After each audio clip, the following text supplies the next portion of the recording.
பார்த்து கொண்டிருப்பது Armstrong TV.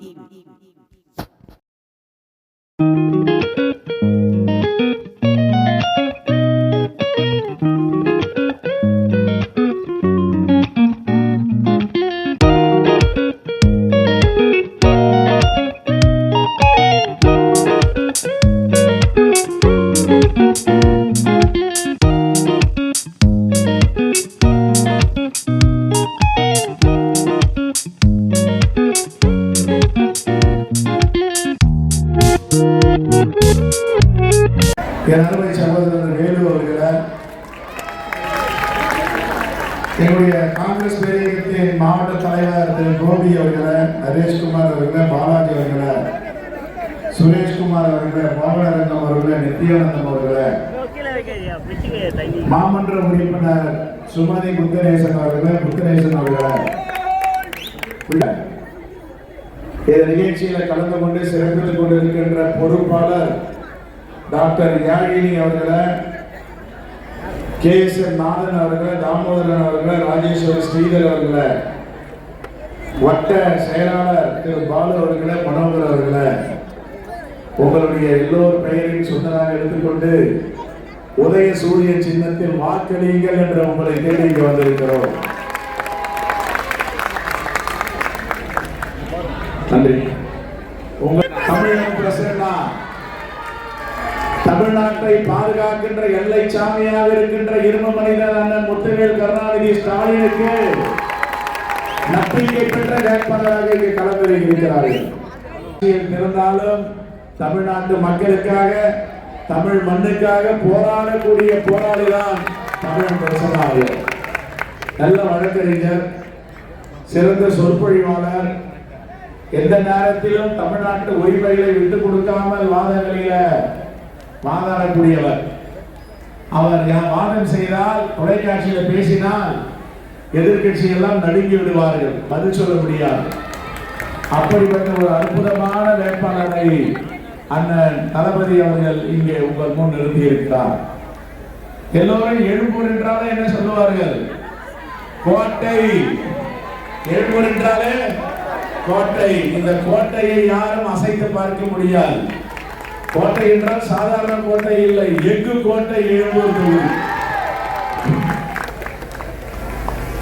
என் அருமை தாய்மார்களே, பெரியவர்களே, வாக்காளர் பெறக்கூடிய மக்களை, 5 ஆண்டுகளுக்கு முன்பு உங்களிடம் வாக்கு சேகரிக்க வரும்பொழுது அண்ணன் முத்துவேல் கருணாநிதி ஸ்டாலின் அவர்கள் என்னென்ன வாக்குறுதி தந்தார்? நீங்கள் வாக்களித்து வெற்றி பெற வைத்தால் மகளிர் உரிமை தொகை கணக்கெடுத்து 1000 ரூபாய் மாதம் மாதம் தருவோம் என்று சொன்னார். காலி பணம் இல்ல, நிதி மேலாண்மை கிடையாது, இதெல்லாம் பண்ண முடியுமான்னு சொன்னாங்க. பண்ண முடியும் என்று சாதித்து காட்டியவர் நம்முடைய மாண்புமிகு முதலமைச்சர் அண்ணன் தளபதி. அதற்கு பிறகு என்ன வாக்குறுதி கொடுத்தாரு? விடியல் பயணம், கட்டணமில்லா பயணம். இப்ப நம்ம அம்மாவுங்க, தாய்மாருங்க, அக்கா தங்கச்சிங்க எல்லாம் யார் பஸ்ஸில் ஏறணும்னே கால் மேல கால் கொண்டு உட்காந்து ஒரு பார்வை பார்ப்பாங்க. யார கண்டக்டர் கேட்டு பாரு, டிக்கெட் கேட்டு பாரு. எங்க சொல்லுவேன்? அங்க ஒருத்தர் உட்கார்ந்து இருக்கார், இரும்பு மனிதர், வெள்ளை சாமியாக. அவர் எங்களுக்கு இந்த உரிமையை வழங்கி இருக்கிறார். அதற்கு பிறகு என்னென்ன செஞ்சிருக்காரு? காலை உணவு திட்டம். பெருந்தலைவர் காமராஜர் 75 ஆண்டுகளுக்கு முன்பு மதிய உணவு திட்டத்தை கொண்டு வந்தார். இந்த காலை உணவு திட்டம் தமிழ்நாட்டில், இந்தியாவில், உலகத்தில் எங்குமே கிடையாது. இந்த குழந்தைகள் பசியோடு காலையில் பள்ளிக்கு செல்கிறார்கள் என்பதை உணர்ந்து அறிந்து 5ஆம் வகுப்பு வரை காலை உணவு திட்டத்தை கொண்டு வந்தார்.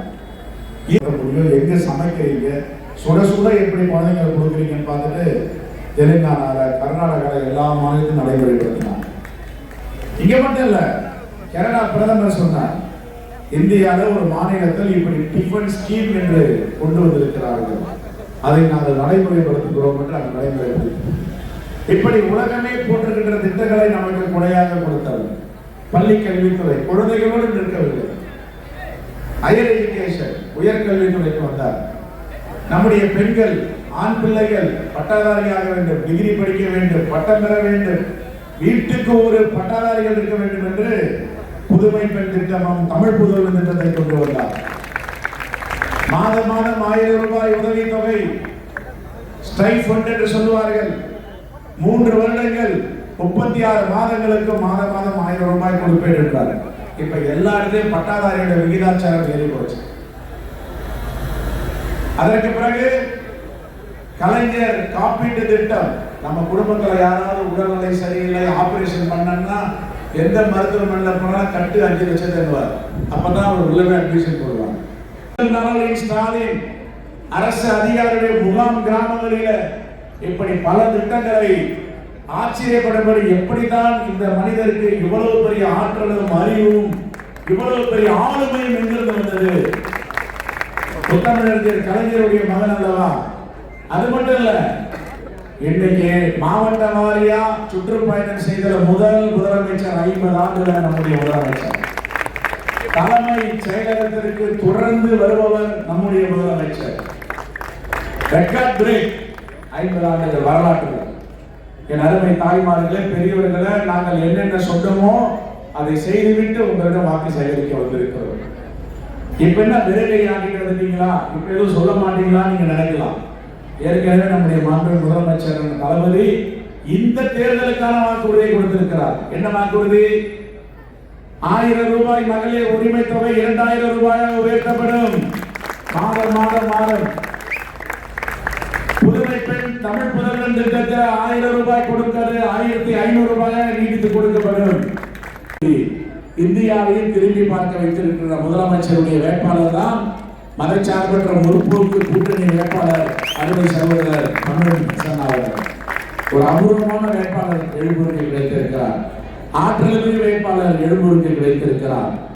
இது ஒரு எப்பவுமே சொன்ன மாதிரி எங்கு கோட்டை.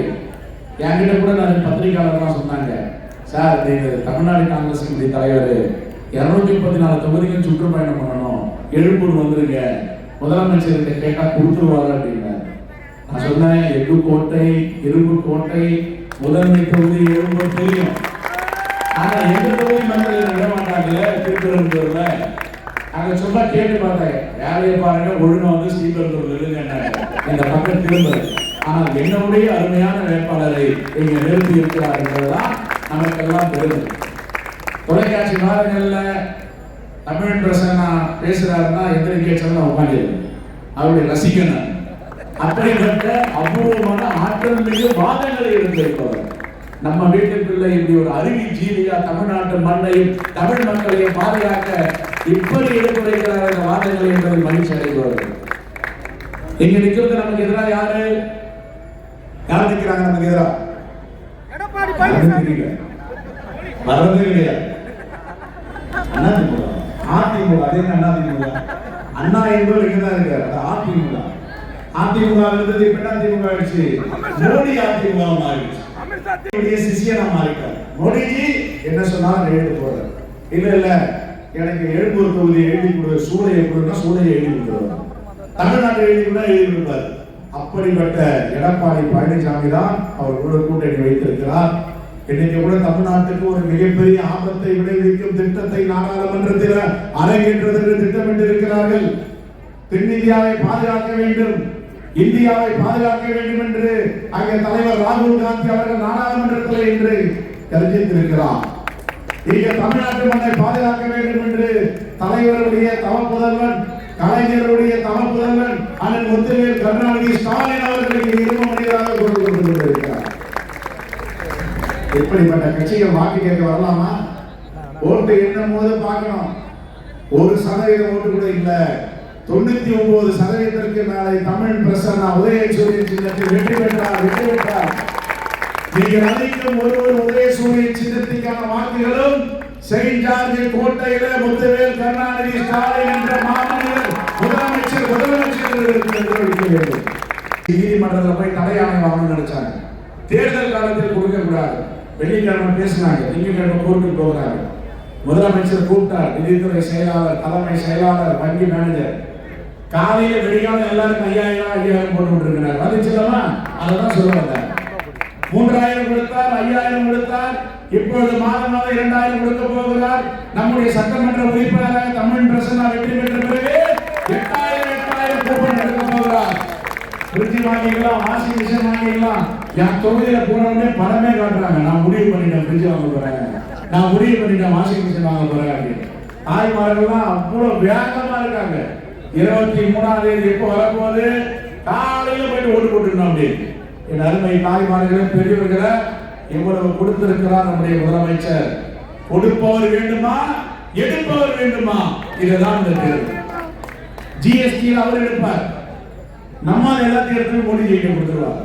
நம்முடைய முதலமைச்சர் எல்லோருக்கும் வாரி வாரி வழங்கிய திட்டங்கள் நம்முடைய குழந்தைகள், இளைஞர்கள், பெரியவர்கள், தாய்மார்கள், தொழிலாளர்கள், மாற்றுத்திறனாளிகள், திருநங்கைகள் எல்லோருக்குமான திட்டத்தை தீட்டி புரட்சிகரமான முதலமைச்சராக தமிழ்நாட்டை வழிநடத்திக் கொண்டிருக்கிறார். நன்றி, வணக்கம்.